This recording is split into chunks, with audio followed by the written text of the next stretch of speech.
Hi guys, my name is JP Veneracion and welcome back to my vlog. And today, napaka-special, very special ang vlog post natin ngayon. No? Meron tayong napaka-special na guest na i-interviewin na naman natin sa larangan ng online marketing. So, very special to dahil idol to ng bayan, idol to ng community ng mga networkers, idol to lahat ng mga communities ng mga online marketers. So, ang dami nating natututunan dito and I'm sure kilala mo to and I'm sure marami ka rin natututunan dito sa taong to. No, I've known this guy since siguro 2011, mga ganon. So, matagal na rin, pero during those years, sobrang dami kong natutunan sa taong to. Hindi niya alam na marami akong natututunan sa kanya. So guys, huwag na natin patagalin. Ito na po, si Mr. Edward Reformina. Bro, kamusta? Yun, ayos, Brother JP. Maraming salamat for inviting me dito sa iyong vlog, no? Sa iyong bagong vlog post. And I'm very honored and excited na dito sa gagawin nating interview and dito sa gagawin nating pagkukwentuhan, no? And I'm sure yung mga pag-uusapan natin for this evening ay makakapulutan din ng magandang aral ng mga katulad natin ng mga marketers na gustong malaman kung paano gamitin yung internet sa kanilang business. So, thank you so much, brother. Ay bro, ako nagpapasalamat sa iyo dahil alam kong masyado kang busy ngayon, pero binigyan mo pa rin ako ng oras para dito sa interview natin. Okay, salamat bro. Okay. Ayos. So bro, ang tanong ko muna, ang unang tanong ko, ano yung pinaka naging malaking impact sa buhay mo or sa business mo simula nung ginagawa mo na yung online marketing? Okay. Siguro masasabi ko na pinakamalaking naging magandang impact sa akin at sa business ko ay nung nag-start kasi ako medyo maraming questions Medyo maraming questions kung paano ako magkakaroon ng result, paano ako makakapag-sponsor ng tao, paano ko kikitain yung first income ko. No, so, punong-puno ng question, sobrang daming question. Pero nung simula kong na-aral tsaka na-apply ng tama yung online marketing or yung internet marketing, doon ako nagsimulang magkaroon ng masasabi kong clarity. Okay, doon naging malinaw para sa akin kung paano ko unang-una magkakaroon ng maraming leads, no? Paano ako magkakaroon ng maraming prospect consistently, no? Naging malinaw din sa akin kung paano ko i-build yung team ko. Naging malinaw sa akin kung paano ako makakabenta, kung paano ko kikitain yung first income ko. Basta naging malinaw lahat. Kumbaga yun yung pinaka-importante na itulong sa akin ng online marketing. Kung dating parang nangangapa ako sa dilim, kung dating hindi ko alam kung anong gagawin ko, nung na-apply ko na siya nung tama, nung ginawa ko siya, nung natutunan ko siya, everything becomes clear. Everything becomes clear to me. Naging malinaw kung paano ko kikitain yung first income ko, and then after that, na-realize ko na yun talaga, yung online marketing talaga yung makakatulong sa akin to achieve all my goals and to achieve yung success. I see. Okay bro, so ngayong ganyan yung simula nung natutunan mo ng tamang online marketing, nagkaroon ka ng clarity dyan sa business mo. So bago mo ma-discover online marketing, ano ba yung ginagawa mo na nag-lead sa iyo sa online marketing? At ano yung mga struggles mo dun sa ginagawa mo? Okay.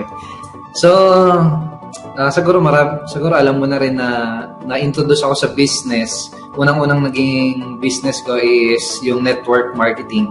So, ang unang marketing strategies na pinagagawa ko noon is kung ano lang yung naituro sa akin ng mga people na nag-introduce sa akin sa ganitong business. So, syempre, sa traditional, ang tinuturo naman is yung offline, no? Offline marketing. At yun yung unang ginawa ko. And sobrang nahirapan ako nung mga time na yun kasi sobrang mahihain talaga ako nung nag-start ako. Kaya yung nagkataon na yung pinapagawa sa akin mga marketing strategies is mag-approach ng mga strangers, tapos kumausap ng mga, alam mo yan, nakakasabay ko sa bus. Kumbaga parang yung mano-mano talaga yung tinuro sa akin strategy. And dahil nga sa mahihain ako na tao, hindi sa akin naging komportable yung business ko. Actually, parang ang naramdaman ko nun, parang akong pinaparusahan yung sarili ko habang ginagawa ko yung business ko. So yun yung mga pinaka natatandaan ko na unang-unang ginawa kong strategies para makakuha ng mga prospects. And then, na-realize ko na hindi ko gustong gawin yung ganong klase ng approach or hindi ko kayang gawin yung ganong klase ng activities sa mga susunod na taon, no? Kumbaga mag-quit ako kapag pinagpatuloy ko yung mga activities na yun. So ang ginawa ko, nag-start ako maghanap ng other avenue or other way kung paano ba makakahanap ng mga prospects, paano ba makakapag-build ng network marketing business. So ang una ko research sa internet. So nag-research ako best friend ko nung time na yun si Google tsaka si YouTube, no? Naging curious, very curious lang ako nung time na yun na paano ba yung ganyan? Okay, laging yun ang hinahanap ko sa internet. And then eventually, doon ako unti-unting na-expose sa online marketing. Doon ako unang-unang na-educate na pwede mo palang gamitin yung internet para makahanap ng maraming prospects, para makakuha ng maraming leads, tsaka para makapag-build ng iyong network marketing business. So, nung na-introduce na sa akin yung online marketing, ang una namang mga online marketing strategies na ginawa ko ay yung mga forum marketing, no? Tapos vlogging, no? Yung time na ngayon, doon kita nakilala, di ba? Ikaw din yung nag-introduce sa akin ng vlogging. Kaya yun talaga yung mga unang-unang marketing strategies na in-apply ko nung nag-start ako. Nice. So, what made you finally, discover mo na meron palang online marketing, what made you decide na bigyan na to ng oras ba mag-i-invest ka na ng time, effort, and even money para pag-aralan ng ang online marketing na deeper level, kumbaga? Okay. Siguro nung time na na-realize ko na yun yung inline sa akin yung way kung paano ginagawa yung online marketing. Kasi diba sa online marketing, we market information.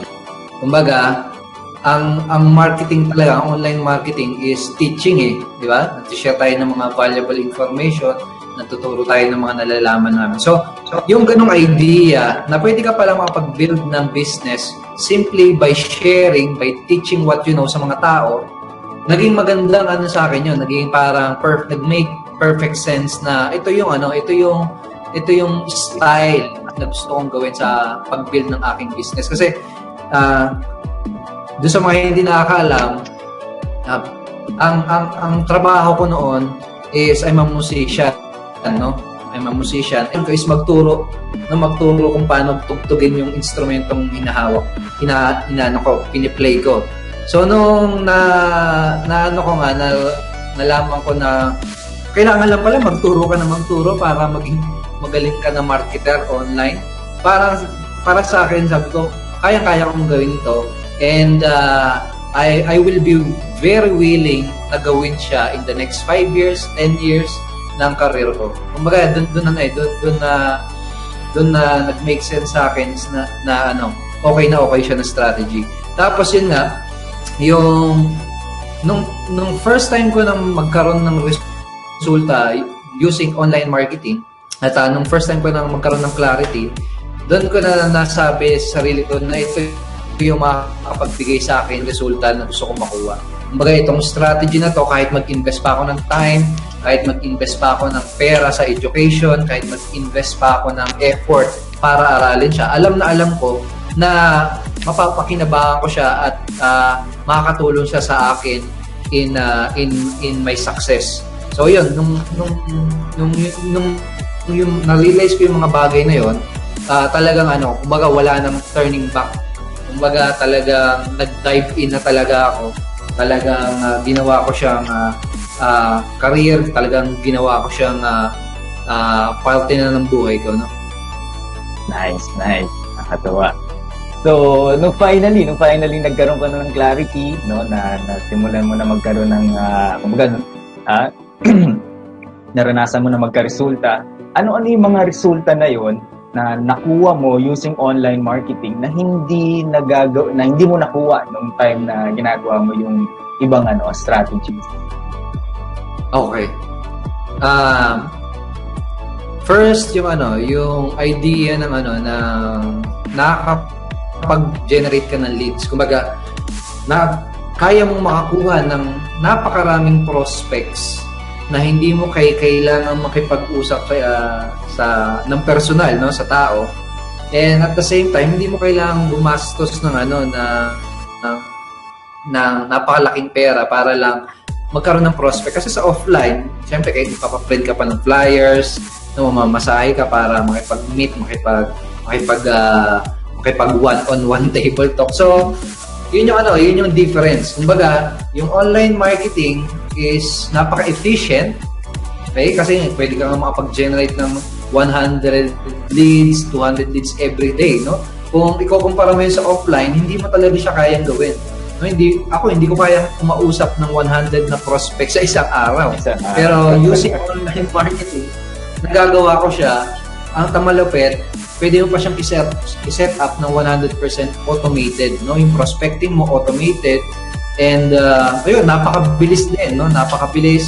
Magagawa mo siya sa mabilis na paraan. In just a matter of weeks, pwede ka makapag-generate ng libo-libong prospects. So imagine mo yun, no? Tapos siguro pinaka difference niya is ang dami mo matututunan. Ang dami mo matututunan in your journey, no, sa pag-aaral ng online marketing. Compare sa offline method na mag-i-invite ka lang, no? Mag-i-invite ka lang, dadalhin mo sa opisina. Mag-i-invite ka lang, dadalhin mo sa opisina.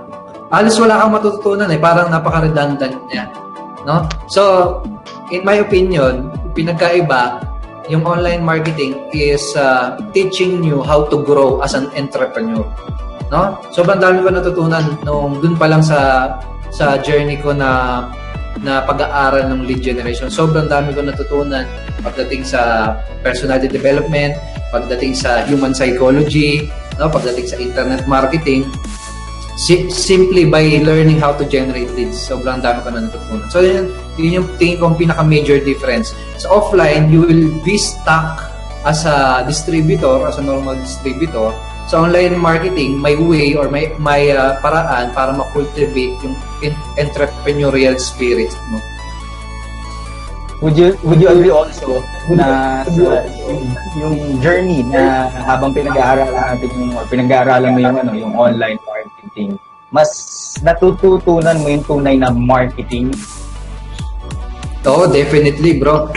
Definitely na talagang nagiging student ka Nagiging student ka ng marketing. And yun nga sabi ko sa iyo kanina na nalalaman mo din at naaaral mo din kung paano yung psychology behind the effective marketing. Kumbaga nalalaman mo ano yung mga bagay para magawa mong maging interested yung mga tao. Ano yung mga bagay na pwede mong sabihin dun sa lead capture page mo para magawa mo na ma-attract sila or mag-grab mo yung attention nila. Yung mga ganong simpleng bagay, napakalaking impact niya sa iyo as a marketer, no? Yun yung tipo ng mga knowledge, yun yung mga tipo na gagamitin mo hanggang sa tumanda ka, no? Yun yung mga tipo ng knowledge na pwede mo ring ma-share sa team mo, at yun din yung yung mga tipo ng knowledge na talagang worth millions. Tama, bro. So bro, would you agree also na using online marketing, applying online marketing, nakakapag-build ka rin ba ng personal relationship? Kasi naririnig ko dati nung nag-uumpisa ako, sabi sa akin ng upline ko, pangit yan kasi walang personal touch or walang relationship kang makukuha dyan. Kailangan face-to-face daw. So, hindi ba yung magagawa sa online marketing bro? Ayos. That's a very good question, bro, no? And tingin ko kung bakit naiisip yun ng mga old schooler o yung mga traditional na marketer ay dahil, unang-una, tingin ko hindi pa nila lubusang naiintindihan kung ano ba yung online marketing. Okay? Una-una, akala nila na tipong parang magpo-post ka lang, tipong mag-share ka lang ng link sa internet. Siguro akala nila ganun lang yung online marketing. Okay? Pero nung naging student na ako ng online marketing, actually, mas naging personal pa ako. No? Mas naging personal pa ako sa paggawa ng business ko. Okay? Kasi kapag sa online, kapag hindi ka naging personal, yung tipong hindi mo sinishare yung personal story mo, kapag tipong parang kinakausap mo sila na isa kang corporate, no? Talagang hindi ka magkakaroon ng resulta kapag ganun yung style mo eh.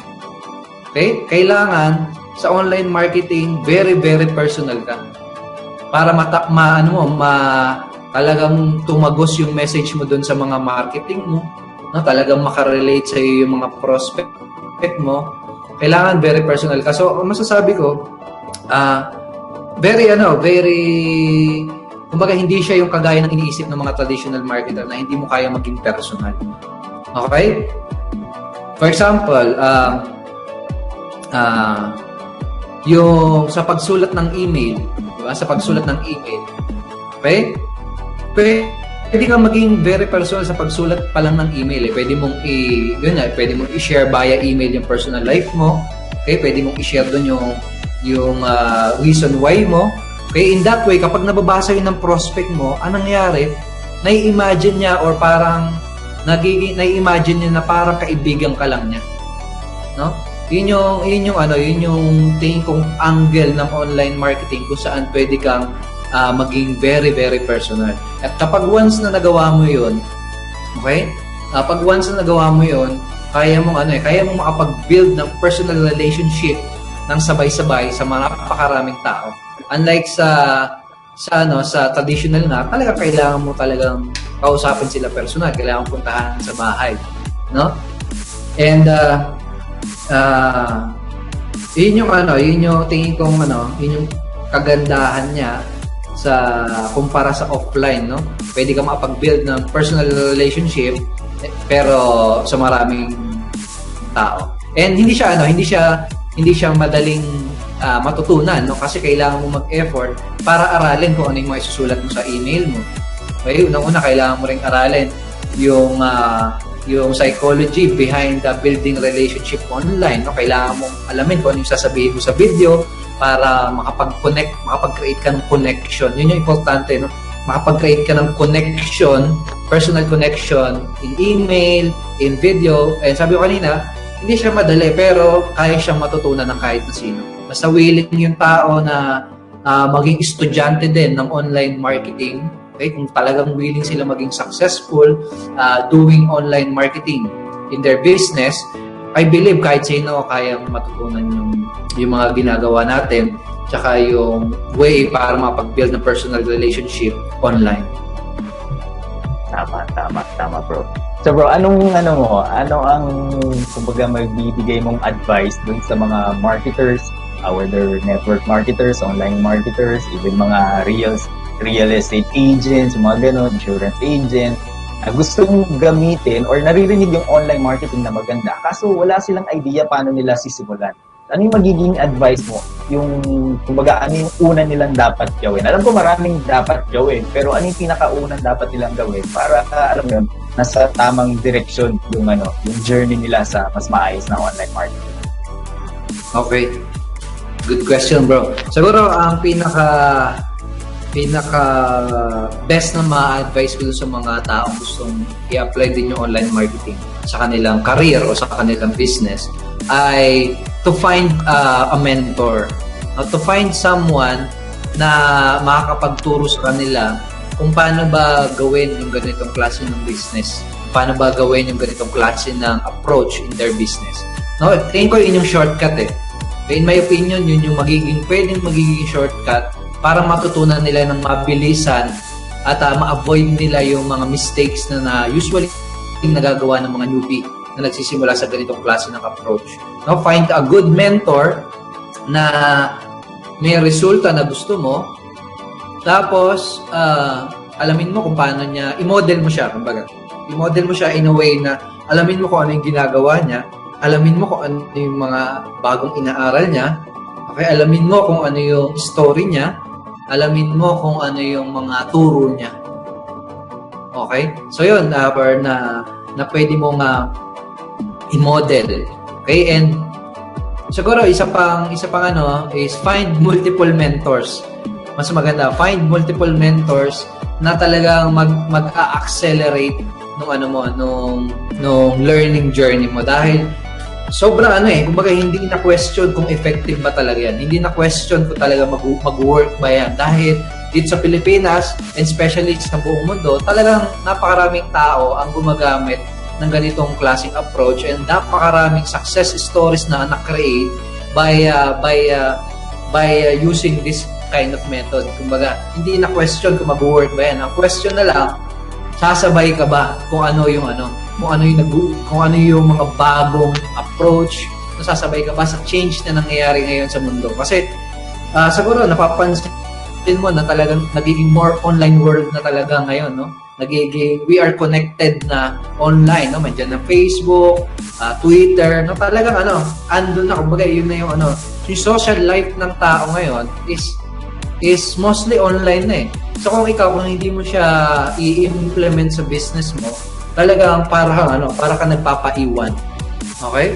So huwag kang magpaiwan, learn as fast as you can and take massive action, and magagawa mo yon, yung learn as fast as you can, kung hahanap ka ng mga tao makakatulong sa'yo, makakapag-guide sa'yo, at makakapagturo sa'yo kung paano ba nag-work yung online marketing. Nice. So bro, may isa pa ang question. Doon na sa mga taong sa mga nagsisimula na ng online marketing, pinag-aaralan na, may konting knowledge na sila. Even yung mga intermediate. Kasi lately, mga siguro mga few days ago, 3 days, 4 days ago, may nagtanong sa akin na okay pa ba rin ba ang email marketing?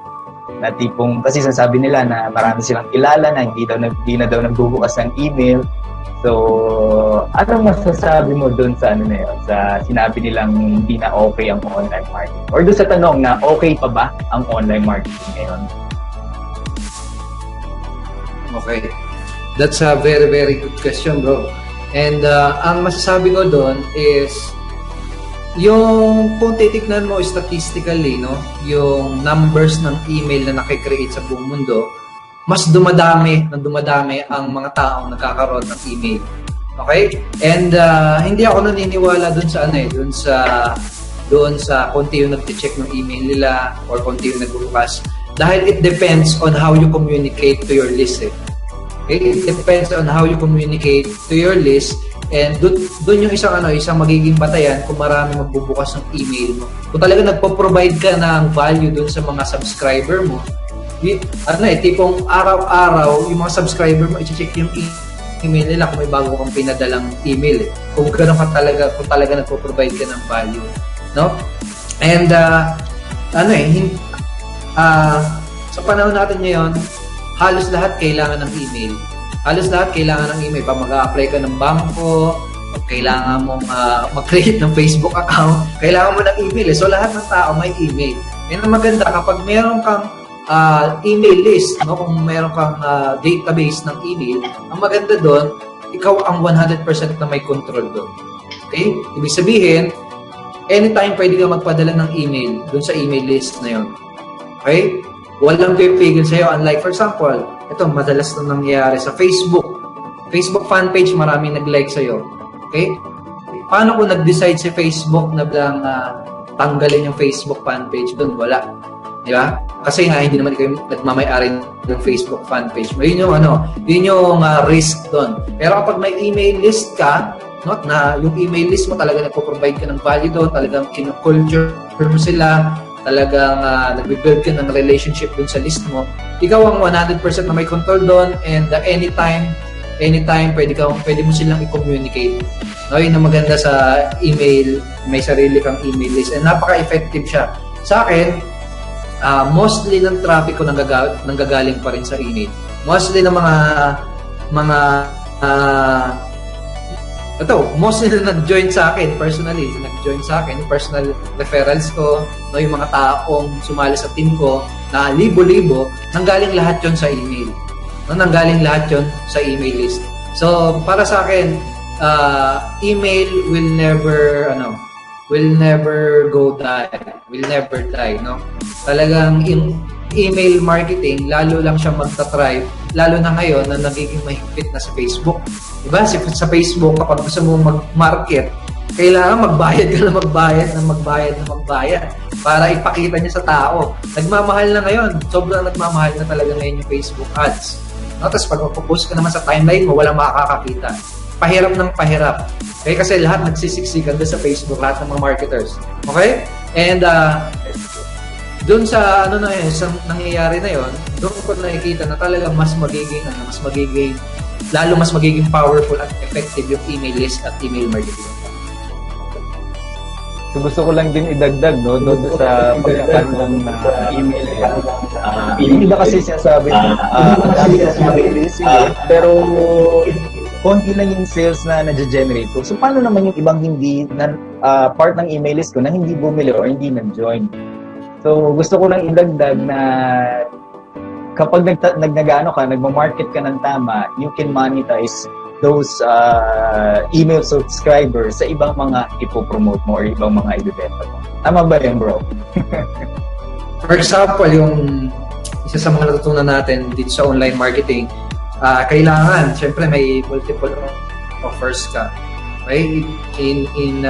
For example, sa atin, bukod doon sa business or doon sa network marketing company na binibuild mo, okay, ang pwede mong gawin para ma-maximize, kasi we need to realize na hindi naman talaga lahat ng tao na nasa list mo, hindi talaga lahat.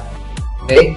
So, ang pwede mong gawin is i-monetize mo yung mga hindi sasaluhin yun. It's either you create your own product, okay, pwede kang gumawa ng sarili mong digital product, or pwede kang mag-promote ng mga other affiliate offers. For example, sabihin natin, meron kang nakitang online course na binibenta, no? Tapos na-realize mo na, pwede itong magugustuhan to ng mga tao sa list ko. Okay? Tingnan ko kung okay itong product na to. And then pag okay siya, pwede kong i-promote ito sa list ko. Lalo na doon sa mga hindi sumali. Okay? In that way, kahit hindi sila naging part ng team mo, kahit hindi sila, pwede mo pa rin silang mag-monetize at pwede ka pa rin magbigay naman sa kanila na offer. Okay? And make sure na valuable lang yung offer mo para hindi mag-visit yung mga subscriber mo. So, kumbaga, mag-offer ka sa kanila ng product, pero make sure na you are still giving them value. No? Kapag binili nila yung product na in-offer mo, na talagang may value silang makukuha dun sa offer na yun. So, ganun. Ako, ilang beses nag-promote ng mga affiliate products, no? For example, yung kay isang kilalang marketer, si Anix Singal, merong nag-launch siya one time ng na training products about marketing. Okay? And then, pinromote ko yun dun sa list ko, no? And then, ang nakakatawa doon, yung mga ibang bumili is hindi part ng team ko. Okay? So, ganun. Na-monetize ko yung mga hindi sumali. So, yun, pwede mo rin gawin yun.